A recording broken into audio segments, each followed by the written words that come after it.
공부해 보도록 할게요. 자, 먼저 공부할 내용은 항일의병운동입니다. 자, 항일의병운동은 앞에서도 말했다시피 뭐라 그랬어요? 무력, 총칼 들고 저항을 하자는 거지. 무력 항쟁을 해서 우리의 국권, 국가의 권리를 회복하고 지키자. 이게 항일의병운동이야. 자, 강화도 조약 체결 이후, 즉 개항 이후에 우리가 알아야 되는 주요한 의병 항쟁이 3개가 있거든요. 비교해가지고 시험에 굉장히 잘 나오는데 일단 시기 흐름을 먼저 정리하고 각각의 의병에 대해서 좀 더 자세히 공부해 보도록 하겠습니다. 연대표 보이시죠?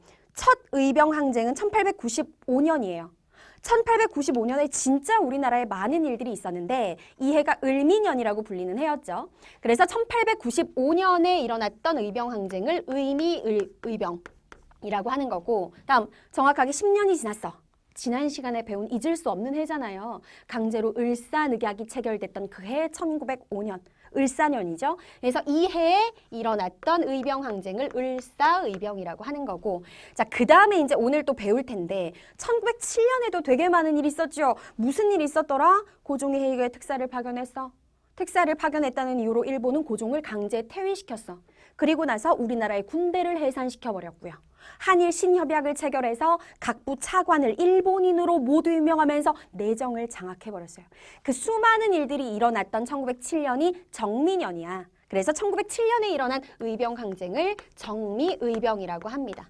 일단 순서와 명칭 알아두시고요. 자, 지금부터 본격적으로 출발해 보도록 할까요? 가장 먼저 1895년에 일어난 을미의병부터 시작해 보도록 하겠습니다. 자, 1895년, 사실은 뭐 이 시기 1880년대, 90년대, 1900년대는 어느 한 해 할 것 없이 계속 가슴 아픈 일들이 많이 일어났던 해지만 특히 1895년은 너무 많은 일이 일어났던 해였어요. 가장 이 해에 일어난 충격적인 사건이 뭐야? 일본이 명성황후를 시해한 사건. 바로 무슨 일이 일어났던 거지? 을미사변이 일어났던 거죠. 을미사변이 일어나면서 명성황후가 잔인하게 시해를 당했고, 그리고 완전히 우리나라 정부의 주도권을 장악한 일본이 어떻게 했습니까? 일본의 압박 아래 개혁에 압박을 넣기 시작하죠. 그렇죠? 그래서 1895년에 일어난 또 하나의 개혁이 뭐였어? 을미개혁이었는데 을미개혁의 내용 자체가 전부 다 우리 국민들의 반발을 산 건 아니었지만 을미개혁 내용 중에서 국민들을 분노를 하게 한 게 하나 있었잖아요. 그게 바로 뭐예요? 머리 짧게 잘라라 단발령이었어요. 지금이야 뭐 머리를 다 짧게 자르지만 이 당시에는 머리도, 그러니까 우리 머리에 있는 털끝 하나도 부모님이 주신 것이기 때문에 소중하게 다뤄야 한다는 유교 사상이 뿌리 깊게 박혀 있었고, 남자들도 다 댕기하고 어른이 돼도 결혼해도 상투 틀고 그래서 갓 쓰고 막 그랬잖아요. 근데 머리를 자르래. 있을 수가 없는 일이거든요. 그래서 명성황후 시해 사건인 을미사변과 머리를 자르라고 했던 단발령의 분노가 들끓어가지고 그 해에 일어났던 게 바로 을미의병이었던 거예요. 을미의병 당시에는요, 이 의병 단체를 주도하던 이들, 그러니까 의병 대장, 의병장이라고 하잖아. 의병장들이 거의 대부분 양반 유생층이었어요. 그러니까 양반 출신이면서 성리학 공부하는 사람들, 양반 유생층이라고 하죠. 물론 1894년, 그러니까 95년보다 한 해 전인 1894년 갑오개혁 때 신분제도가 법적으로는 없어졌지만 고작 1년 지났어. 신분제도가 법적으로 없어졌다고 해가지고 사람들이 갑자기 우리는 모두 We are the world, 평등한 친구야, 이렇게 될 수는 없잖아요. 양반은 여전히 양반 대접을 받고 있던 상황이었고, 그래서 의병장은 아무래도 대장이니까 양반 유생층들이 했던 거죠. 양반 유생층이 이끄는 을미의병이 일어났습니다. 대표적인 양반 유생 출신으로 의병 항쟁을 이끌었던 인물로는 이소응, 유인석 같은 사람들이 있어요. 자, 이들이 이끌고 을미의병을 일으켰는데 결과적으로 어떻게 되느냐? 고종이 해산을 권고합니다. 나라가 굉장히 어수선했겠죠.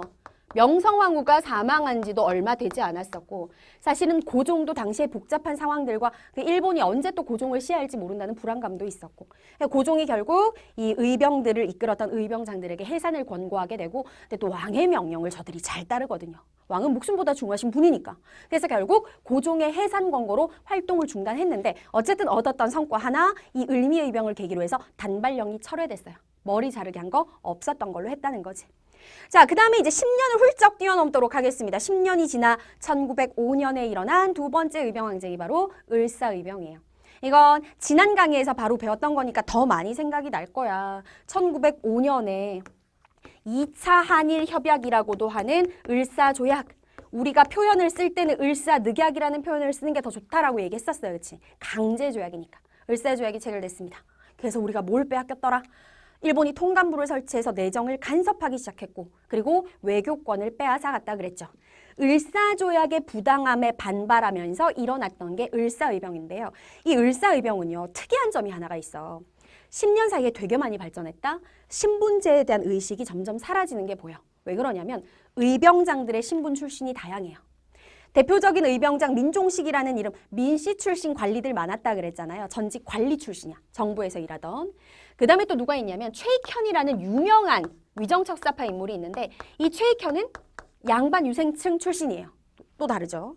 그 다음에 마지막으로 누가 있느냐. 이분이 가장 유명한데 신돌석이라고 하는 유명한 을사의병 때의 의병장이 있었어요. 하도 신출기물 동해 번쩍 서해 번쩍 특히 태백산을 중심으로 많이 나타난다 해가지고 태백산 호랑이라는 별명도 가지고 있었는데 특히 신돌석이 유명하다고 한 이유는 무엇이었느냐. 평민 출신이라는 거.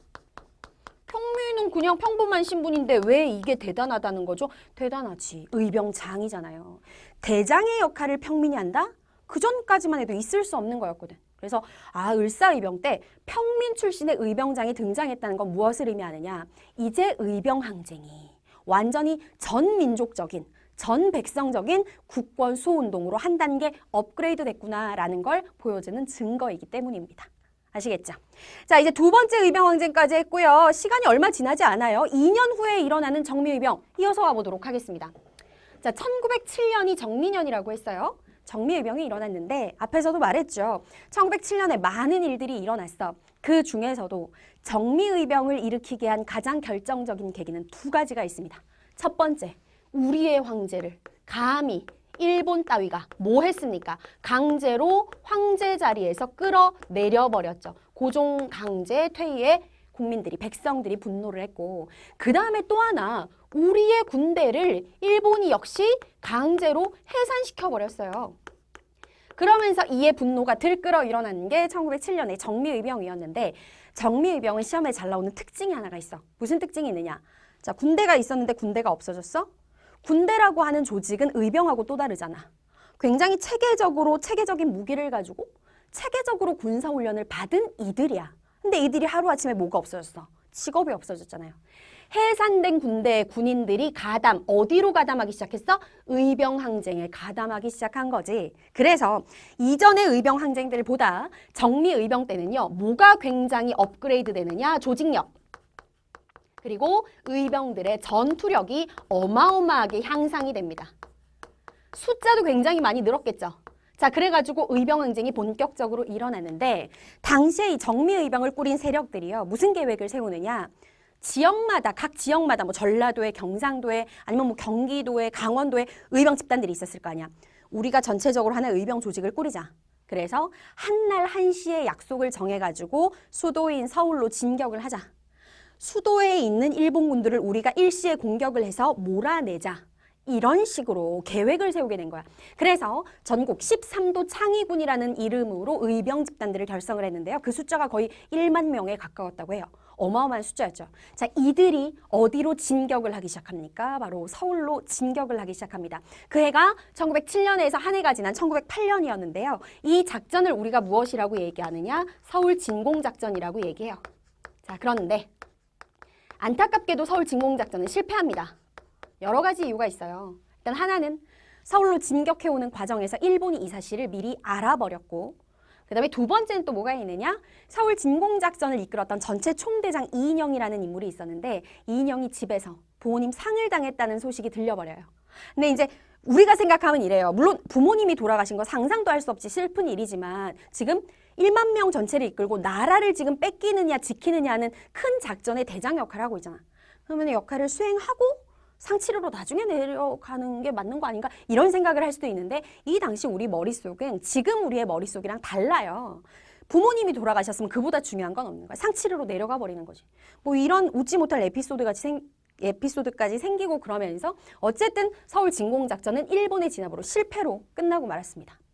그 전까지만 해도 의병에 대해서 일본은 코웃음을 치고 있었어요. 의병 따위 그것들 뭐 찌질이들 이렇게 생각을 했었는데 진압을 했지만 어쨌든 의병 얘네들도 보통이 아니구나라는 걸 일본이 각인하는 계기가 되어버린 거지. 그래서 일본이 어떻게 하느냐. 이 작전을 진압하고 나서 어마어마하게 의병들을 탄압하기 시작합니다. 일명 남한 대토벌 작전이라 그래서 서울 아래쪽에 있는 전 지역에서 의병들을 씨를 말려버리겠다. 이런 식으로 다 잡아들이고 죽이고 하죠.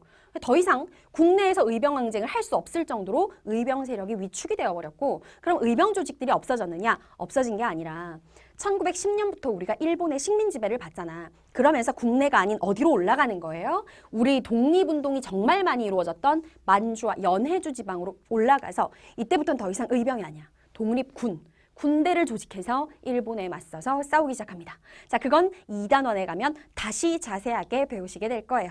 자, 첫 번째 국권수운동 항일. 항일.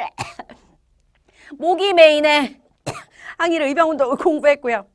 자, 계속 이어지는 실력을 키워서 국권을 지키자라는 애국계몽운동, 과연 어떤 성격이었는지 이어가 보도록 할게요.